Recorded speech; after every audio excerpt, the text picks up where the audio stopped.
को आज हम पढ़ने जा रहे हैं पार्ट 16 पैसा पैसा। तो क्या है कि पैसे के लालच में इंसान एकदम स्वार्थी होता जा रहा है, लालची बनता जा रहा है। उसके अंदर कोई भी क्या है, जरा सा भी दिल नहीं है कि वो पैसे को लेकर कितना स्वार्थी और लालची हो गया है कि पैसे की माया लोगों पर इस तरह से छा गई है कि लोग सब कुछ भूलते जा रहे हैं। गलत सही, सच झूठ, क्या चोरी डकैती, सब कुछ भूल गए हैं। तो आइए इस पार्ट में बच्चों देखते हैं कि पैसे के लिए लोग किस तरह से अंधे होते जा रहे हैं, पैसे का लालच लोगों पर किस तरह से दिन प्रतिदिन हावी होता जा रहा है। तो आइए इस पार्ट में देखते हैं। पाठ उद्देश्य: मातृभूमि एवं प्रकृति का सम्मान, परोपकार तथा सहयोग भावना की सीख, परिश्रम का सम्मान, श्रमिक के अधिकारियों के प्रति सजग एकता में बल। तो इस पाठ का यही उद्देश्य है। पाठ प्रवेश: बढ़ती धन लोलुपता व्यक्ति को हृदयहीन और स्वार्थी बना रही है। पैसे के दौड़ में वह अनैतिक कृत्य करने में संकोच नहीं करता। इस निबंध द्वारा आचार्य विनोबा भावे श्रमिकों को उनका सच्चा हक दिलवाने के साथ साथ शहरी लोगों को जमाखोरी जैसे अमानवीय कृत्य से बचाने की सीख देते हुए आपसी सहयोग से कार्य करने की प्रेरणा देते हैं। तो यहाँ पर आचार्य विनोबा भावे जी जो है आपसी सहयोग के द्वारा यानी एकता के साथ काम करने पर बल देते हैं कि जिससे क्या है, श्रमिकों को उनका सच्चा हक दिलवा सकें। तो आइए अपने पाठ पर नजर डालते हैं। हिंदुस्तान की जमीन में इतनी ताकत है कि वह हमें भूखा नहीं रख सकती है। तो ये सच है बच्चों, कि हमारी हिंदुस्तान की जमीन में सच में इतनी ताकत है कि कभी किसी को भूखा नहीं रख सकती। यहाँ गंगा, यमुना, कृष्णा, गोदावरी जैसी अच्छी अच्छी नदियाँ हैं, अच्छे अच्छे पहाड़ हैं, वनस्पतियाँ हैं, जड़ी बूटियाँ हैं, अनाज है, फल तरकारियाँ, मेवे, सब कुछ है। क्या नहीं है? तो ऐसा क्या नहीं है जो हमारी धरती माँ ने हमें नहीं दिया है। परमेश्वर ने कितनी उत्तम उत्तम देने हमें दी है। उसमें हमें 2 हाथ दिए हैं, बुद्धि दी है, हृदय दिया है, उसमें हम पर कितना प्रेम बरसाया है। तो परमात्मा ने हमें कितनी चीजें दी हैं, हमें 2 हाथ दिए हैं, 2 पैर दिए, हमें पूरा शरीर हमारा इस तरह से बनाया है कि हम कुछ भी कर सकते हैं। हमें बुद्धि दी है, हमें हृदय दिया है जिससे हम किसी को भी कितना प्रेम कर सके। हम पर कितना उपकार किया है, कमी किस चीज की है, लेकिन बीच में हम लोग भूल गए और पैसे के बहकावे में आकर भगवान का नाम लेने के बदले पैसे का नाम लेने लगे। लेकिन आज के समय में क्या हो रहा है कि लोग पैसे के इस मोह जान में आकर, इस बहकावे में आकर लोग प्रभु का नाम लेना ही भूल गए हैं। तो ये गलत है। हमें पैसों की लालच में आकर क्या है कि हमें उस प्रभु का नाम लेना ही नहीं भूलना चाहिए जिनकी वजह से हमें इतना सब कुछ मिला है।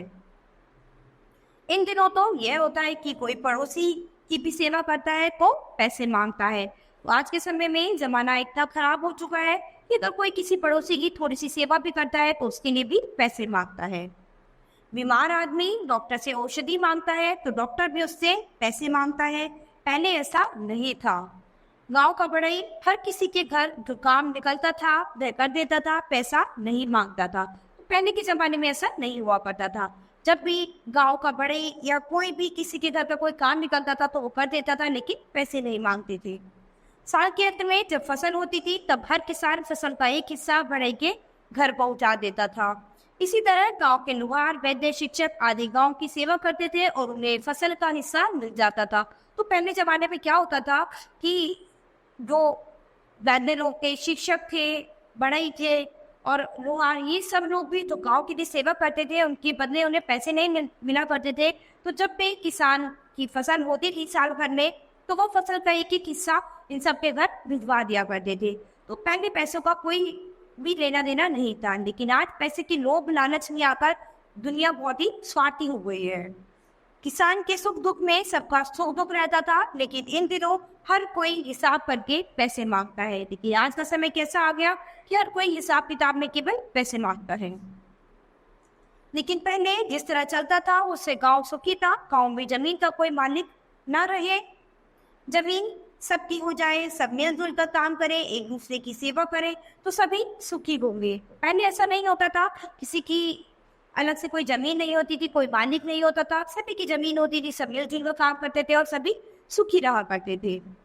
किसी खेत में कोई काम निकलेगा, कहीं कुआं बनना होगा, तो सब लोग मदद को दौड़ पड़ेंगे। किसी के खेत में कम फसल होगी तो सब लोग उसे अपनी फसल का थोड़ा थोड़ा हिस्सा देंगे। जब हम इस तरह गांव को परिवार बनाकर रहेंगे तो भगवान खुश होगा।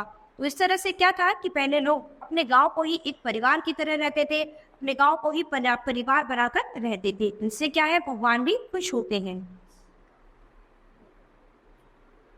अंग्रेजों की मिल्कियत गई तो भगवान खुश हुआ, राजा महाराजाओं की मिल्कियत गई तो भगवान खुश हुआ। अब छोटे छोटे मालिक भी अपनी मिल्कियत छोड़ दे और परमेश्वर की भक्ति में लग जाए।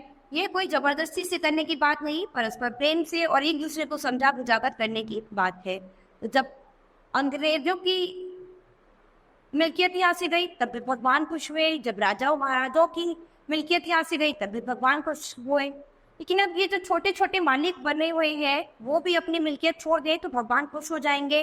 तो क्या है, ये कोई जबरदस्ती की बात नहीं है, सबको प्रेम भाव से इस काम को करना होगा, एक दूसरे को समझा बुझाकर ये चीजें करनी होंगी।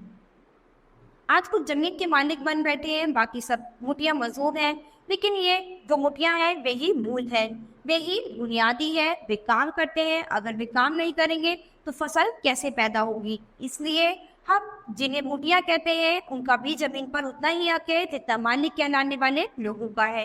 तो जो लोग आज जमीन के लोग मालिक बन गए हैं और जो लोग मजदूर उसमें काम करते हैं ये मूल है और उनको मुठिया कहते हैं।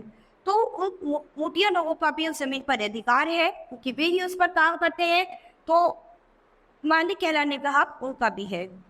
गांव गांव जाकर हम यही बात समझाते हैं कि तुम सब एक हो जाओ और मिल बांट कर खाओ, सब मिलजुल कर काम करो और एक दूसरे की सेवा करो। भगवान ने हमें काम करने के लिए दो हाथ दिए हैं, फिर मुश्किल क्या है। भगवान ने हमें एक छोटा सा मुंह दिया है, अगर रावण जैसे 10 मुंह दिए होते तो हमारी क्या हालत होती। तो क्या है, भगवान ने हमें सब कुछ दिया है, हमें काम करने के लिए 2 हाथ दिए हैं, फिर इसके बाद हमें क्या मुश्किल है, एक मुंह दिया है। लेकिन अगर रावण जैसे 10 मुंह दे देते तो हमारा क्या हाल होता। पर भगवान ने हमें 10 मुंह वाला राक्षस नहीं बनाया, लेकिन ये शहर के लोग राक्षस होते हैं। वे अपने पास 10 लोगों का अनाज रख लेते हैं, उनको धन का इतना लोभ होता है कि उसका ढेर जमा करके रखते हैं, लेकिन एक दिन सब छोड़कर चले जाते हैं। तो क्या करते हैं वो कि इतने सारा 10 लोगों का अनाज जमा करके रख लेते हैं, और क्या है, इतना एक दिन इनको इतना लोभ होता है कि इतना अनाज इतना सब कुछ एकत्र करके रख लेते हैं, ढेर जमा करके रख लेते हैं, और एक दिन इस दुनिया को छोड़कर चले जाते हैं और सब उनकी पीढ़ी दर पीढ़ी आगे उसको इस्तेमाल करती है, वो खाते रहते हैं। अगर हम इसी तरह चलेंगे तो कभी सुखी नहीं होंगे। अगर यही प्रोसेस चलता रहा, यही सब चीजें चलती रही, तो लोग कभी भी सुखी नहीं रह पाएंगे।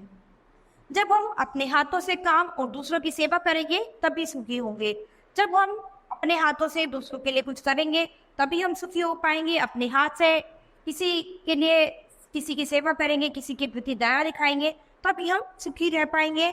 लेकिन आज तो हम अपने हाथों का उपयोग छीनने में करते हैं, जबकि आज के समय में लोग क्या कर रहे हैं, अपने हाथों का उपयोग केवल छीनने में कर रहे हैं। कोई किसी के लिए कुछ करना तो दूर की बात है, पर किसी से छीनने के लिए तैयार रहता है। तो आज का युग ऐसा ही आ गया है कि कोई किसी के लिए कुछ नहीं करना चाहता तो कि गलत है, बल्कि दूसरे से छीनने के लिए तैयार रहते हैं। ऐसा नहीं होना चाहिए। हमारे पड़ोसी के 2 हाथ है और हमारे 2 हाथ, तो क्या है कि अगर सामने वाले के 2 हाथ है तो आपके भी 2 हाथ हैं। वो जैसे कमा रहे हैं या जैसे जो कुछ उनके पास है वो आपके पास भी है, तो इसीलिए कभी किसी से घृणा या मन में बैर नहीं होना चाहिए, पर किसी को देखकर हमेशा खुश रहना चाहिए।